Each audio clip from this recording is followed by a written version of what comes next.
അടുത്തിടെ ഈ സമസ്തയിലെ ബഹാവുദ്ദീൻ നദ്വി സ്ത്രീവിരുദ്ധം അല്ലെങ്കിൽ രാഷ്ട്രീയ നേതാക്കൾക്കെതിരായ ഒരു പ്രസ്താവന നടത്തിയത് അത്യാവശ്യം കോളിളക്കം ഉണ്ടാക്കിയിട്ടുണ്ട്.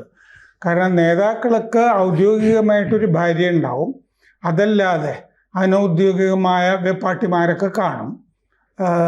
അപ്പോൾ ഇങ്ങനത്തെ ഇതിനെതിരെ ഉമർ ഫൈസി, മുക്കം പോലുള്ള നേതാക്കളൊക്കെ വന്നിരുന്നു. ഇങ്ങനൊരു പ്രസ്താവനയുടെ സാഹചര്യം എന്താണ്? മാത്രമല്ല പല ആളുകളും 11 വയസ്സിൽ ഹിന്ദുക്കൾക്കിടയിൽ വിവാഹമൊക്കെ ചെയ്ത കഥയൊക്കെ പറഞ്ഞിട്ടുണ്ട് അദ്ദേഹം. അതിലും നല്ലതാണ് 4 കെട്ടുന്നത് എന്നൊക്കെ അർത്ഥാന്ത വരത്തക്ക വിധത്തിലൊക്കെ സംസാരിച്ചിട്ടുണ്ട്. എന്താണ് ഇത്തരം പരാമർശങ്ങളുടെ സാഹചര്യം? അത് ഈ മുസ്ലിം യാഥാസ്ഥികത്വം ഈ അവർ സ്വീകരിക്കുന്ന പല നയങ്ങളും കാലവിരുദ്ധമാണ് എന്ന് ആക്ഷേപിക്കപ്പെടുമ്പോൾ, അവർ പിന്തിരിപ്പന്മാരാണ് എന്ന് കൃത്യമായിട്ട് പല കോണുകളിൽ നിന്നും വിമർശനം വരുമ്പോൾ വളരെ ഈ എന്താ പറയുക യുക്തിപൂർവം അദ്ദേഹം കണ്ടെത്തിയ ചില ന്യായങ്ങളാണ് സത്യത്തിൽ.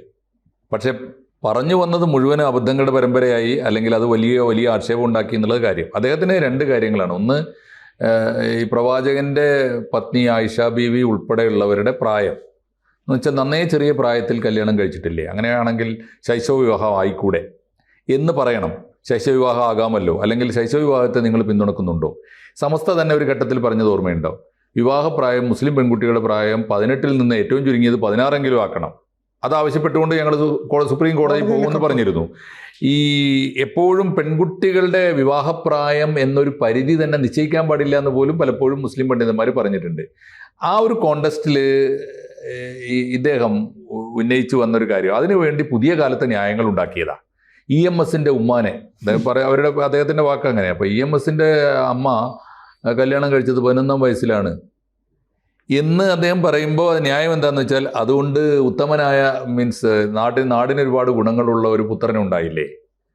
അപ്പോൾ നേരത്തെ കല്യാണം കഴിച്ചാൽ 11 വയസ്സിൽ കല്യാണം കഴിച്ചാൽ അത്രയും നേരത്തെ ശൈശവ വിവാഹം നല്ലതാണെന്ന് സ്ഥാപിക്കാൻ വേണ്ടി കൊണ്ടുവന്ന 11 വയസ്സിൽ കല്യാണം കഴിച്ച എല്ലാവരുടെയും മക്കളും മുഖ്യമന്ത്രിമാരൊന്നും ആയിട്ടില്ല. ഇല്ല, ഇതൊക്കെ ഓരോ ന്യായങ്ങൾ കണ്ടെത്തുകയാണ് സാർ.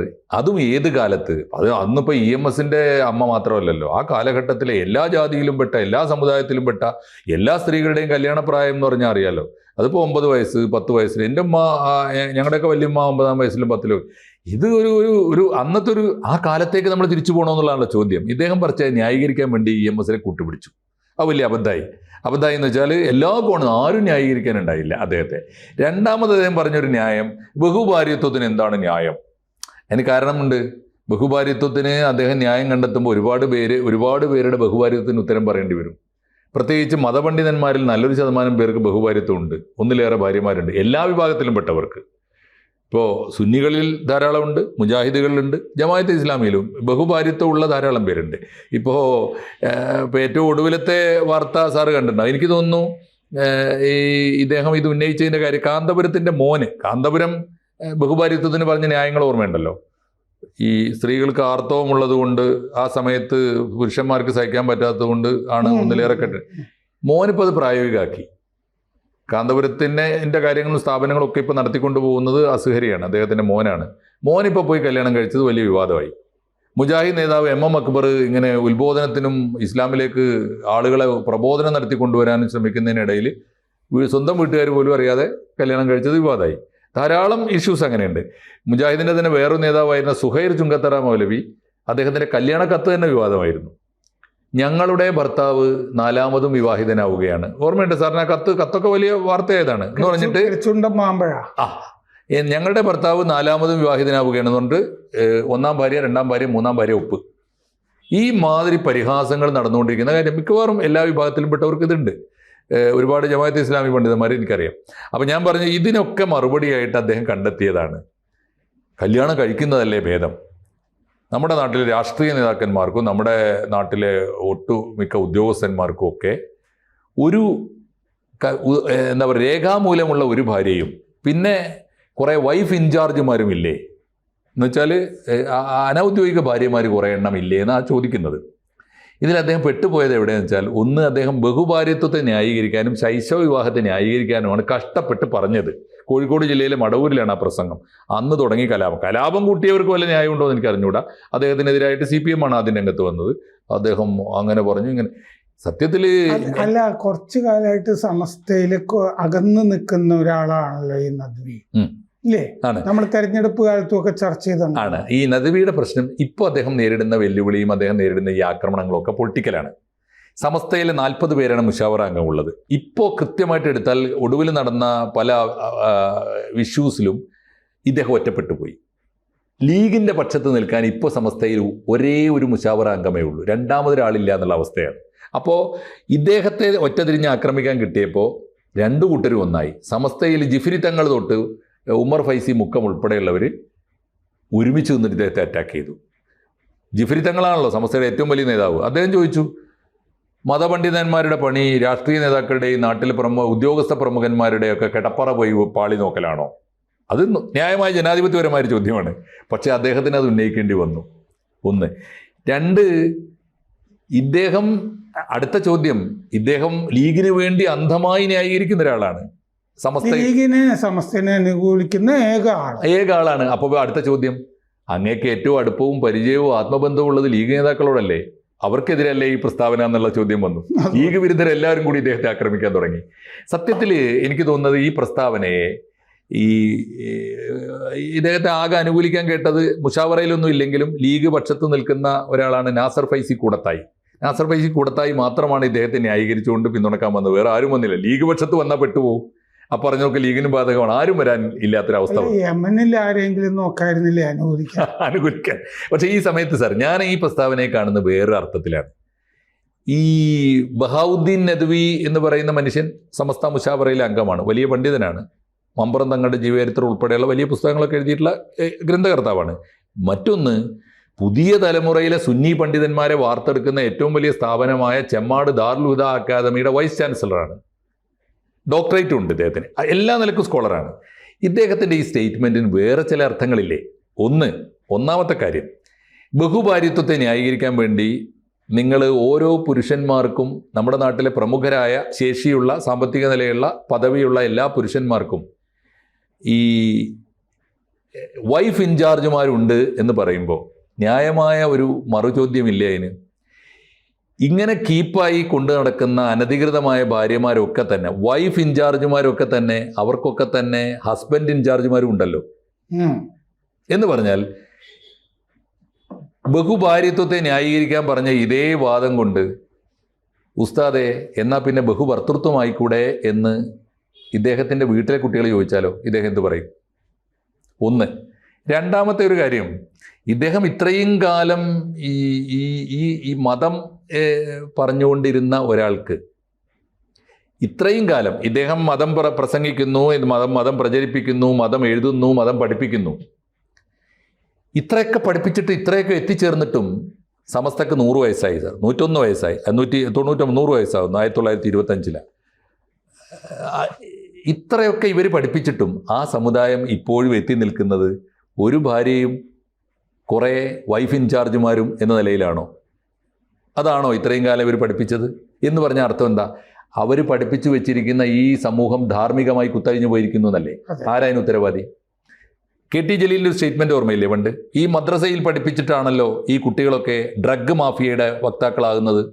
പഠിപ്പിച്ചിട്ടാണല്ലോ എന്ന് പറഞ്ഞാൽ മദ്രസയിൽ ഇത്രയും കാലം ധാർമ്മികത പഠിപ്പിച്ച കുട്ടികളാണല്ലോ മുതിർന്നുമ്പോൾ വലിയ മുതിരൊന്നും വേണ്ട, ചെറുപ്പത്തിലേ തുടങ്ങുന്നുണ്ട്, സ്കൂൾ തലത്തിൽ പോലും തുടങ്ങുന്നുണ്ട്. അതിൽ മുസ്ലിം കുട്ടികൾ വലിയ തോതിലുണ്ട്. അവരെങ്ങനെ ഉണ്ടാകുന്നു? ആരാണ് ഉത്തരവാദി? ആ ചോദ്യത്തിന് ഉത്തരവാദിത്വമില്ലേ? അപ്പോൾ ഇങ്ങനെ അനവധി ചോദ്യങ്ങൾ അദ്ദേഹത്തിന് നേരെ ഉയരുന്നുണ്ട്. ആ ചോദ്യം എനിക്ക് തോന്നുന്നു അദ്ദേഹത്തെ രാഷ്ട്രീയമായി ഒറ്റതിരിഞ്ഞ് ആക്രമിക്കുന്നതിന് പകരം കേരളത്തിലെ ഇസ്ലാമിക സമൂഹത്തിൻ്റെ ഏറ്റവും വലിയ വിഭാഗമായ സുന്നികളുടെ ഒരു ആത്മീയ നേതാവിൻ്റെ പദവിയിൽ വെച്ചുകൊണ്ട് സാമൂഹ്യമായി, മാനവികമായി, സ്ത്രീപക്ഷത്ത് നിന്ന് അദ്ദേഹത്തെ ചോദ്യം ചെയ്യേണ്ടതുണ്ട്. അത്തരം ചോദ്യങ്ങളാണ് അദ്ദേഹത്തിന് നേരെ ഉയരേണ്ടത്. അതാർക്കും ചോദിക്കാൻ നേരമില്ല. അദ്ദേഹത്തിന് 2 കൊട്ടുകൊടുത്താൽ ആ വകയിൽ ലീഗിന് 2 കൊട്ടുകൊടുക്കാം. കൊട്ടിക്കൊട്ടി. മുസ്ലിം ലീഗ് ഇതിൻ്റെ അകത്ത് നിലപാടൊന്നും പറഞ്ഞില്ലല്ലോ, മിണ്ടിയിട്ടില്ല. മറ്റേ സലാം സാധാരണഗതിയിൽ എന്തെങ്കിലുമൊക്കെ പറയുന്ന ഒരാൾ ഇതിൽ പെട്ടുപോകും സാറേ. ഈ ചോദ്യം എല്ലാവർക്കും അറിയാമെന്ന്. ഇനിയിപ്പോൾ ഒരു ചോദ്യം ചോദിക്കട്ടെ. ഇപ്പോൾ നമ്മളിപ്പോൾ സിനിമക്കാരെ കുറിച്ച് വിവാദം വന്നപ്പോൾ പറഞ്ഞതുപോലെ പാപം ചെയ്യാത്തവർ കല്ലെറിയട്ടെ എന്ന് പറഞ്ഞാൽ ഏത് രാഷ്ട്രീയ പാർട്ടിയാണ് ഈ വിഷയത്തിൽ ഒരു നിലപാടെടുക്കാൻ പറ്റുക? അദ്ദേഹം പറഞ്ഞാൽ എല്ലാ എം പിമാരും എല്ലാ മന്ത്രിമാരും എല്ലാ MLA-മാരും എന്ന് പറഞ്ഞാൽ അയാൾക്ക് പരിചയമുള്ള എല്ലാവർക്കും അങ്ങനെ ഉണ്ട് എന്ന് പറഞ്ഞാൽ അറിയുന്നതും അറിയപ്പെടാത്ത മാത്രല്ല എനിക്കില്ല കേട്ടോ എന്നൊരു നേതാവ് പറഞ്ഞാൽ പിന്നെ ആർക്കൊക്കെ ഉണ്ടെന്ന് നിങ്ങൾ പട്ടിക ഇറക്കണം എന്ന് പറയില്ലേ? പട്ടിക ഇറക്കേണ്ടി വരും, പെട്ടുപോകുന്നേ. സത്യത്തിൽ ബഹാവുദ്ദീൻ നദ്വി ചെയ്തത് അദ്ദേഹത്തെ പ്രതിക്കൂട്ടിൽ നിർത്തിക്കൊണ്ട് ചോദ്യം ചെയ്യാവുന്ന വിധം, ഒരു പക്ഷേ അത്തരം ചോദ്യങ്ങൾ കുറെ കൂടി ആഴത്തിൽ കേരളീയ സമൂഹത്തിൽ നിന്ന് മുസ്ലിം കമ്മ്യൂണിറ്റിക്ക് നേരെ ഉയരട്ടെ എന്ന് അദ്ദേഹം ആഗ്രഹിക്കുന്നുണ്ടാവും. പക്ഷെ അത്തരം ആഴമുള്ള ചോദ്യങ്ങൾ ഉയർത്താൻ പറ്റാത്തതുകൊണ്ട് ചെറിയ ചോദ്യങ്ങൾ പോലും ചോദിച്ചില്ല അദ്ദേഹത്തിന് നേരെ ഈ രാഷ്ട്രീയമായ ആക്രമണങ്ങൾ ചോദിച്ച് അദ്ദേഹത്തെ ആക്ഷേപിക്കുകയും തെറി പറയുകയും മാത്രമാണ് ചെയ്യുന്നത്.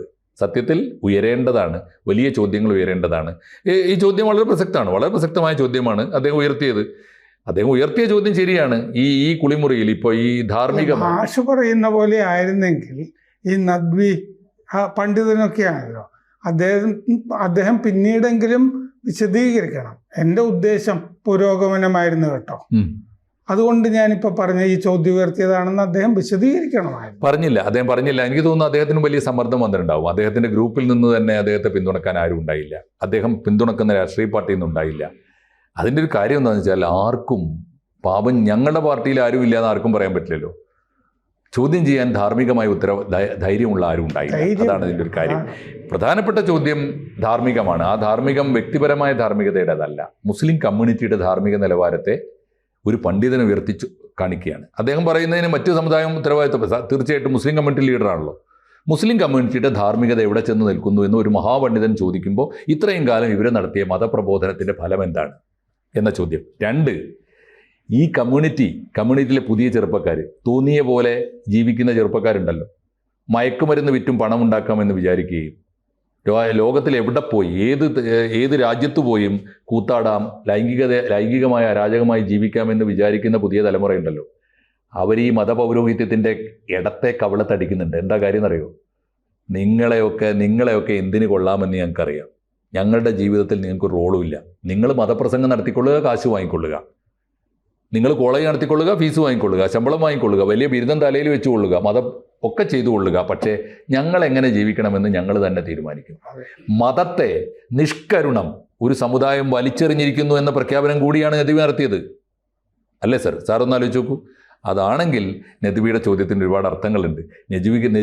നദ്വിക്ക് നേരെ ഉയരേണ്ട ചോദ്യങ്ങളും ഉണ്ടായിരുന്നു. ഉയരേണ്ടത് ഉയർന്നില്ല, നദ്വിക്ക് പറയേണ്ടിയും വന്നില്ല. കൂടുതൽ വാർത്തകളും വിശേഷങ്ങളും നിങ്ങളിലേക്ക് എത്താൻ ABC മലയാളം സബ്സ്ക്രൈബ് ചെയ്യുക, ബെൽ ബട്ടണും അമർത്തുക.